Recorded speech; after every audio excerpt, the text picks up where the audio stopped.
तहरीक अदम एतमाद से मुतल्लिक वजीर आजम इमरान खान का बड़ा बयान सामने आया है। उन्होंने ऐलान किया है कि किसी भी सूरत इस्तीफा नहीं दूंगा। वजीर आजम इमरान खान ने कहा कि वोटिंग से एक दिन पहले अपोजिशन को सरप्राइज दूंगा। अपोजिशन ने दबाव में आकर अपने तमाम पत्ते शो कर दिए हैं। चौधरी निसार से मुलाकात हो चुकी है। इमरान खान ने यह भी बताया चौधरी निसार से 50 साल पुराना ताल्लुक है, उनसे मुलाकातें होती रहती हैं। ये लिख लें, तहरीक अदम एतमाद नाकाम होगी, इमरान खान ने ये कहा। तफसील जानते हैं नुमाइंदा जियो न्यूज अयाज अकबर यूसुफजई से। अयाज, क्या कहा है वज़ीर आज़म इमरान खान? देखिए जी, वज़ीर आज़म इमरान खान ने आज press association of supreme court के जो रिपोर्टर्स हैं उनसे आज मुलाकात की है, क्योंकि सुप्रीम कोर्ट में इस वक्त सदारती रेफरेंस जो है वो उसकी समाअत होगी। इस हवाले से वज़ीर आज़म ने तमाम कोर्ट रिपोर्टर्स को आज बुलाया हुआ था। वज़ीर आज़म का ये कहना था कि जो न्यूट्रल होने वाली जो बात है इसका गलत मतलब लिया गया है, और न्यूट्रल वाली बात उन्होंने अच्छाई का हुक्म देने और बुराई से रोकने के तनाजुर में की थी। उन्होंने कहा कि फजल रहमान जो है वो सियासत का 12वां खिलाड़ी है और फजल रहमान का अब टीम से बाहर होने का वक्त भी आ गया है। उन्होंने कहा कि फौज को गलत तनकीद का निशाना बनाया जाता है और मजबूत फौज जो है मुल्क की जरूरत है। उनका ये भी कहना था कि फौज ना होती तो मुल्क के 3 टुकड़े हो जाते और सियासत के लिए फौज को बदनाम ना किया जाए। उन्होंने ये भी कहा और उनका ये भी कहना था कि नून लीग और पीपल्स पार्टी जो है वो सियासत चोरी और चोरी छुपाने में जो है वो मुलविस है, और साथ साथ उन्होंने ये भी कहा कि मैं इस्तीफा किसी सूरत नहीं दूंगा। किसी को गलतफहमी हो सकती है कि मैं घर बैठ जाऊंगा। उन्होंने कहा कि क्या चोरों के दबाव में आके इस्तीफा दूं। चौधरी निसार के जवाब में उन्होंने कहा कि बिल्कुल उनसे मुलाकात हुई है और उन्होंने कहा कि चौधरी निसार जो है उनसे 40 साल मेरा पुराना ताल्लुक है, और इस हवाले से उन्होंने कहा कि तहरीक अदम एतमाद जो है वो नाकाम होगी और एक दिन पहले, जिस दिन वोटिंग होगी उसे एक दिन पहले बहुत बड़ा सरप्राइज देने वाला हूं। उन्होंने बड़ा इस चीज का दावा भी किया। उन्होंने कहा क्या लड़ाई पहले से जो लड़ाई हो रही है क्या मैं इससे पहले हाथ खड़े कर दूं। उन्होंने कहा जी अदम एतमाद वाला जो मैच है वो हम जीतेंगे। उन्होंने कहा कि जो इस्तीफा है वो अगर मुझसे ही लेना चाहते हैं तो इस्तीफा मैं किसी सूरत नहीं दूंगा और ना ही मैं पीछे हटूंगा, लड़ता रहूंगा, आखिरी बॉल तक मैंने लड़ना है। और उन्होंने ये भी कहा कि कोई ये समझता है कि मैं इस लड़ाई में हाथ खड़े कर दूंगा तो ये गलतफहमी है। अदम एतमाद वाला मैच वो कहते हैं कि मैं जीतने जा रहा हूँ। फौज के हवाले से उन्होंने कहा कि सियासत के लिए फौज को बदनाम ना किया जाए और फौज ना होती तो मुल्क के 3 टुकड़े हो जाते। ये वजीर आजम ने आज press association of supreme court के जो रिपोर्टर्स हैं उनको आज बुलाया हुआ था, और इस हवाले से जो वजीर आजम ने अपना एक बयान उनके सामने भी रखा, और साथ साथ उन्होंने ये भी कहा कि अगर अपोजिशन ये समझती है कि तहरीक अदम एतमाद जो है वो उसमें ये कामयाब हो जाएंगे तो ये उनकी खामख्याली है। और उन्होंने कहा कि एक दिन पहले जो है वो सरप्राइज देने वाले हैं। जिस दिन वोटिंग होगी उससे एक दिन पहले वजीर आजम कहते हैं कि मैं अपने कार्ड जो है वो सामने ले आऊंगा और इस्तीफा किसी सूरत कहते हैं मैं नहीं देने वाला। और न्यूट्रल के हवाले से जो उन्होंने कहा कि जो बात की जा रही है उसको गलत उसका मतलब लिया गया है। न्यूट्रल से उन्होंने कहा था अच्छाई का हुक्म देने और बुराई से रोकने के तनाजुर में मैंने की थी। फजल रहमान को उन्होंने एक मरतबा फिर जो है वो तनकीद का निशाना बनाते हुए कहा कि वो सियासत के 12वां खिलाड़ी है, और उन्होंने कहा कि अब वक्त हो गया है कि मौलाना फजल रहमान को अब टीम से बाहर कर दिया जाए और वो बाहर हो जाएंगे। फौज के हवाले से फिर एक मरतबा बताते जाऊंगा, उन्होंने कहा कि फौज को जो है गलत तनकीद का निशाना बनाया जाता है। ये वो सारी गुफ्तगू थी जो वजीर आजम ने आज सहाफियों से की, और उन्होंने एक चीज पे जोर रखा कि वो लड़ना चाहते हैं, वो इस्तीफा नहीं देंगे, ना हार मानते हैं। और अगर वो कहते हैं कि अपोजिशन ये समझती है कि उनको हरा देंगे या अपोजिशन ये समझती है कि वो उनको मजबूर कर देंगे कि वोटिंग से पहले उनसे इस्तीफा ले ले, तो वजीर आजम ये कहते हैं कि मैं इस्तीफा किसी सूरत नहीं देने वाला, लड़ूंगा आखिरी बॉल तक।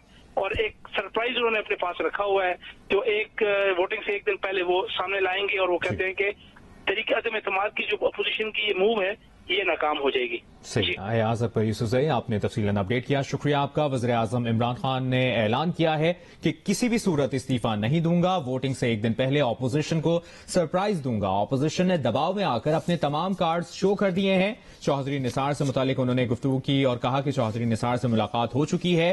चौधरी निसार से 50 साल पुराना ताल्लुक है, उनसे मुलाकातें होती रहती हैं। ये लिख लें कि तहरीक अदम एतमाद नाकाम होगी, अभी तो लड़ाई शुरू हुई है, वो हार मानने वाले नहीं है। हालिया दिनों में तहरीक इंसाफ की मकबूलियत में बेपनाह इजाफा देखने में आया, किसी भी सूरत एनआरओ नहीं मिला।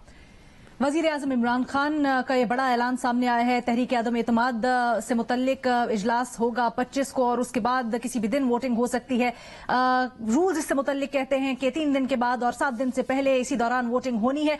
वजीर आजम इमरान खान का इससे मुतल्लिक ये बयान है कि किसी भी सूरत इस्तीफा नहीं दूंगा, वोटिंग से 1 दिन पहले अपोजिशन को सरप्राइज दूंगा। अपोजिशन ने दबाव में आकर अपने तमाम पत्ते शो कर दिए हैं।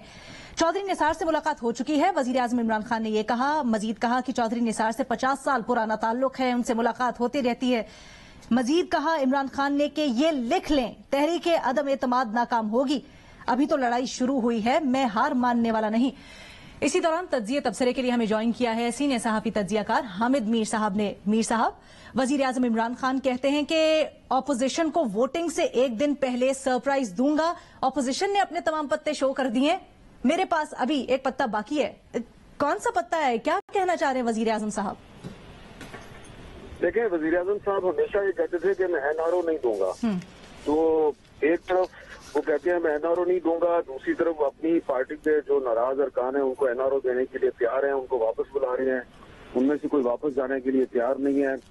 वो कह रहे हैं जी ऑपोजिशन ने दबाव में आके अपने सारे पत्ते शो कर दिए हैं। तो ये उनका दावा हो सकता है क्योंकि ऑपोजिशन ने अभी तक सारे पत्ते तो शो नहीं किए हैं, अभी तक सिर्फ 12-13 पत्ते शो किए हैं। बाकी जो उनके इतनी तादाद में और पत्ते हैं वो भी सामने नहीं आए हैं। और दूसरी बात यह है कि जो एलाइज हैं वो भी सामने अभी तक वज़ीर आज़म साहब उनको भी मनाने में कामयाब नहीं हुए।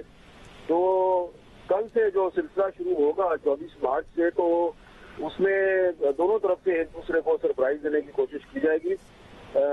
ऑपोजिशन को भी पता चल जाएगा कि क्या वज़ीर आज़म के पास सरप्राइज है और वज़ीर आज़म को भी पता चल जाएगा ऑपोजिशन के पास क्या सरप्राइज है। बहरहाल जो 24 और 25 मार्च 2 दिन है ये बड़े इंपॉर्टेंट हैं। लेकिन वज़ीर आज़म साहब की जो बॉडी लैंग्वेज है वो बज़ाहिर बड़ी पूरे एतमाद है, लेकिन लगता यही है कि ना तो इत्तेहादी उनके साथ हैं, ना ही वो अपने वो नाराज अरकान जिनको वो एनआरओ की पेशकश कर रहे थे वो एनआरओ की लेने के लिए तैयार नहीं है। तो अब वज़ीर आज़म साहब जो है वो ज़ाहिरी बात है चीफ एग्जेक्टिव हैं और चीफ एग्जेक्टिव जो है वो कोई ना कोई सरप्राइज दे सकता है, कोई ना कोई नोटिफिकेशन जारी कर सकता है। लेकिन अगर उन्होंने कोई नोटिफिकेशन जारी किया तो वो ऑपोजिशन को तो सरप्राइज नहीं होगा, वो तो किसी और को होगा। अच्छा मीर साहब, चौधरी निसार से मुतालिक भी इमरान खान ने गुफ्तगू की है, कहा है कि चौधरी निसार से मुलाकात हो चुकी है, 50 साल पुराना ताल्लुक है, उनसे मुलाकातें होती रहती हैं। इस वक्त चौधरी निसार क्या और कैसा अहम किरदार अदा कर सकते हैं? देखिए, चौधरी निसार साहब जो है वो उनकी 2018 के इलेक्शन से पहले इमरान खान साहब के साथ एक बहुत तफसीली मुलाकात हुई थी जो दोनों के मुश्तरका दोस्त के घर पे हुई थी, जो हमारे भी दोस्त हैं। और इमरान खान साहब ने पूरा जोर लगाया था कि चौधरी साहब आप पीटीआई को ज्वाइन कर लें, लेकिन चौधरी निसार ने पीटीआई ज्वाइन करने से माजरत कर ली थी। उसके बाद भी इमरान खान उनको कन्विंस करने की कोशिश करते रहे। इस दौरान फिर दोनों का रास्ता मुनक़ते हो गया। अब इमरान खान साहब की तरफ से उनको कांटेक्ट तो किया गया है, लेकिन अभी तक चौधरी निसार साहब ने कोई के साथ इनको कोई हतमी जवाब नहीं दिया। चौधरी निसार साहब ये देख रहे हैं कि जो उनके एक पुराने रवायती हरीफ हैं गुलाम सरवर खान, जो अभी तक पीटीआई के साथ हैं, वो देख रहे हैं कि गुलाम सरवर खान किधर जाते हैं। तो उसके बाद वो चौधरी निसार साहब जो है वो अपनी फैसला करेंगे, लेकिन अभी तक चौधरी निसार साहब ने पीटीआई ज्वाइन करने का कोई फैसला नहीं किया। अच्छा मीर साहब, अभी आप बात कर रहे थे एक नोटिफिकेशन की, तो सर ये कुछ सियासी माहौल ठंडा करने के लिए ठंडे महीनों से मुतल्लिक एक नोटिफिकेशन हो सकता है कोई, और अगर ऐसा हुआ तो क्या आपको लगता है कि इससे वजीर आजम जो कह रहे हैं कि तहरीक अदम एतमाद नाकाम होगी, लिख के रख लें, इस सिलसिले में कोई मदद मिल सकती है वजीर आजम को? देखिए, इसका कोई ताल्लुक नहीं है इस सारे मामले के साथ। उसकी वजह यह है कि जो अपोजिशन है उसकी तरफ से वजीर आजम इमरान खान साहब को हटाने की कोशिशें जो है वो 2019 से जारी हैं। और आपको याद होगा कि आसिफ जरदारी साहब ने 2019 में ये दावा करना शुरू किया था कि इमरान खान अपनी मुद्दत पूरी नहीं कर सकेंगे। फिर उन पर केसेस दायर कर दिए गए। फिर शहबाज शरीफ साहब को भी 2 दफा गिरफ्तार किया गया। तो ये ऑपोजिशन की कोशिश जो है ये काफी पुरानी है।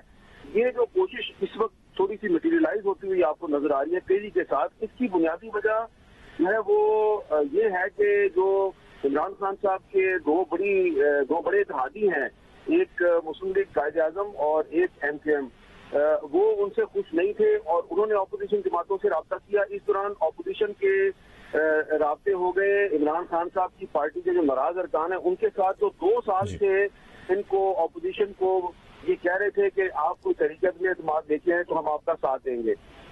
یہ بات میں اس لیے کہہ رہا ہوں کہ یہ میرے ذاتی علم میں ہے کیونکہ 2 سال پہلے سے حکومتی جماعت کے جو ناراض MNA ہیں انہوں نے میرے ساتھ اور صحافیوں کے ساتھ بہت سے لوگوں کے ساتھ پرائیویٹلی بات کرنا شروع کر دی تھی اور ہم تقریباً 1.5-2 سال سے نمبر جو ہے وہ ہمارے پاس تھا کہ یہ 20 سے 22 MNA ہیں جو کسی بھی وقت حکومت کے لیے بہت بڑی مشکل کھڑی کر سکتے ہیں. اور پچھلے سال بجٹ کے موقع پر بھی انہوں نے رابطہ کیا تھا مسلم لیگ نون سے اور پیپلز پارٹی سے کہ ہم چاہتے ہیں کہ یہ بجٹ منظور نہ ہو, آپ آگے لگیں, ہم آپ کے ساتھ ہیں.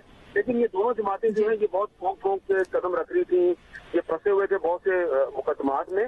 تو یہ بنیادی طور پہ جو تحریک عدم اعتماد ہے بظاہر سے جو اپوزیشن لے کے آئی ہے, لیکن دراصل اس تحریک عدم اعتماد کے پیچھے حکومتی جماعت کے اپنے ناراض ارکان ہیں, ان کے اتحادی ہیں. اور یہ ساری صورتحال اگلے 2-3 دن میں آپ کو پتہ چل جائے گی. اگر عمران خان صاحب اپنی پارلیمانی پارٹی کا اجلاس بلا لیں یا 28 مارچ کو تحریک عدم اعتماد پر جو شو آف پاور کا موقع مل جائے اپوزیشن کو تو آپ کو پتہ چل جائے گا, دودھ کا دودھ اور پانی کا پانی ہو جائے گا. لیکن اگر عمران خان صاحب جو 28 سے پہلے کوئی ایسے حالات پیدا کر دیں کہ جو پارلیمنٹ کا فلور ہے, قومی اسمبلی کا اجلاس ہے, اس میں اگر ووٹنگ ہی نہ ہو تو پھر ہو سکتا ہے کہ یہ معاملہ کچھ دنوں کے لیے ڈیلے ہو جائے. لیکن اگر ایک دفعہ 28 مارچ کو ووٹنگ ہو گئی تو پھر عمران خان صاحب یہ کیسے ہو سکتا ہے جی میر صاحب, یہ کیسے ہو سکتا ہے کہ ووٹنگ ہی نہ ہو؟ اس طرح کی سچویشن کیسے دیکھیں نا, ابھی تک جو اسپیکر صاحب ہیں انہوں نے جو کردار ادا کیا ہے تو اسپیکر صاحب جو ہیں انہوں نے آئین پاکستان کی صریحاً خلاف ورزی کی ہے.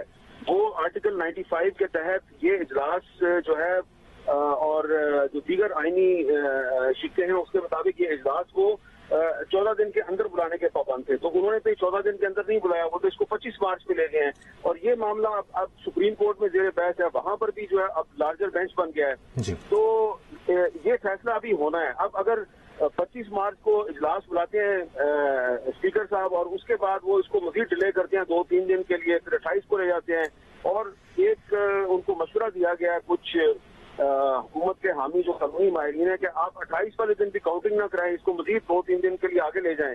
تو اگر وہ ایسا کرنے کی کوشش کریں گے تو ہے تو یہ غیر آئینی چیز, لیکن ظاہری بات ہے اسپیکر جو ہے وہ اگر یہ کاؤنٹنگ نہ کروائے اور 2-3 دن اور اس کو آگے کھینچ جائے تو آپ کچھ نہیں کر سکتے. اس لیے یہ جو اب سپریم کورٹ کا کردار ہے یہ بڑا اہم ہو گیا. ٹھیک ہے. اچھا میر صاحب, وزیر اعظم نے ایک طرف وہ کہہ رہے ہیں کہ ابھی تو لڑائی شروع ہوئی ہے اور وہ ہار ماننے والے نہیں ہیں, لیکن وزیر اعظم کی زیر صدارت جو سیاسی کمیٹی کا اجلاس ہوا ہے اس میں یہ بات ہوئی ہے کہ حکومتی کمیٹی نے وزیر اعظم کو آگاہ کیا کہ اتحادی ہمارے ساتھ نہیں چلنا چاہتے. اجلاس میں ناراض اراکین سے بھی دوبارہ رابطہ نہ کرنے کا فیصلہ کیا گیا ہے. تو اس وقت وزیر اعظم کے پاس آپشنز کیا ہیں اور کیا سچویشن بنتی دکھ رہی ہے آپ کو؟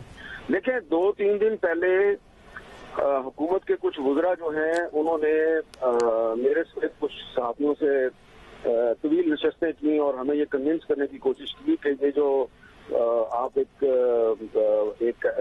یہ ثابت کرنے کی کوشش کر رہے ہیں میڈیا میں, یہ ایک پروجیکشن ہو رہی ہے کہ ایک بہت بڑا پولیٹیکل کانسٹیٹیوشنل کرائسس پیدا ہو گیا. ایسی کوئی بات نہیں ہے, ہمارے لیے کوئی ایشو نہیں ہے. اور ناراض ارکان آپ دیکھیں گے 2-3 دن میں واپس آ جائیں گے. اور ایک منسٹر صاحب جو انہوں نے اپنا فون کھولا اور مجھے کہا کہ میں آپ کو دکھاتا ہوں, دیکھیں مجھے کون کون سے ناراض رکن کی کال آئی ہے. میں نے کہا اچھا مجھے دکھائیں آپ. وہاں پہ 2-3 اور صحافی بھی موجود. میں نے کہا دکھائیں کس کس کی کال آئی ہے. انہوں نے کہا ہو میں نہیں دکھاتا. پھر آپ ان کو کال کر کے کہیں گے آپ نے کیوں کال کی تھی. تو یہ تو کافی دن سے وہ کہہ رہے تھے. اب جب کل سے ناراض ارکان نے قرآن ہاتھ میں پکڑ کے یہ کہنا شروع کر دیا کہ ہم نے کوئی پیسہ نہیں لیا, ہارس ریڈنگ نہیں ہوئی ہے اور ہم واپس نہیں جائیں گے, تو اب وہ انہوں نے نئی لائن لیا کہ جی اب ہم ناراض ارکان سے رابطہ نہیں کریں گے. تو دیکھیں بڑی سمپل سی بات ہے, اگر آپ نے ناراض ارکان کے پاس نہیں جانا واپس, وہ آپ کے پاس آنے کے لیے تیار نہیں ہے. اتحادی آپ سے ناراض ہو چکے ہیں. تو 13 ناراض ارکان جو ابھی تک کھل کے سامنے آ چکے ہیں وہ اور 17 جو آپ کے اتحادی ہیں PMLQ, MCM اور BAP, ان کو اگر اکٹھا کریں تو یہ 30 بنتے ہیں. تو اگر 30 MNA آپ کے خلاف ہو چکے ہیں تو پھر آپ کی حکومت کیسے چلے گی؟ آپ تو اکثریت ختم ہو گئی. تو جب آپ کی اکثریت ختم ہو گئی ہے تو پھر آپ کیسے کہہ سکتے ہیں کہ تحریک عدم اعتماد کامیاب نہیں ہوگی؟ تو यही नजर आता है कि आप कोई ऐसा इकदाम करेंगे 28 से पहले जस से एक नया क्राइसिस क्रिएट होगा और शायद आप चाहते हैं कि काउंटिंग ही ना हो, राय शुमारी ना हो तहरीक इंसाफ। ठीक है, हामिद मीर साहब हमारे साथ मौजूद थे और जो आज वजीर इमरान खान का बयान आया है और आने वाले दिनों की जो सूरत हाल है मुतवक्के तौर पर उसके ऊपर अपना तज्जिया, अपना तबसरा शेयर कर रहे थे। तहरीक आदम एतमाद से मुतल्लिक कल से बड़े अहम दिन शुरू होने वाले हैं। वजीर आजम इमरान खान का इसी तनाजुर में एक बड़ा बयान सामने आया है। वजीर आजम कहते हैं कि किसी भी सूरत इस्तीफा नहीं दूंगा, वोटिंग से एक दिन पहले अपोजिशन को सरप्राइज दूंगा। अपोजिशन ने दबाव में आकर अपने तमाम पत्ते शो कर दिए हैं। ये लिख ले, तहरीक आदम एतमाद नाकाम होगी। अभी तो लड़ाई शुरू हुई है, मैं हार मानने वाला नहीं। हालिया दिनों में तहरीक इंसाफ की मकबूलियत में बेपनाह इजाफा देखने में आया है।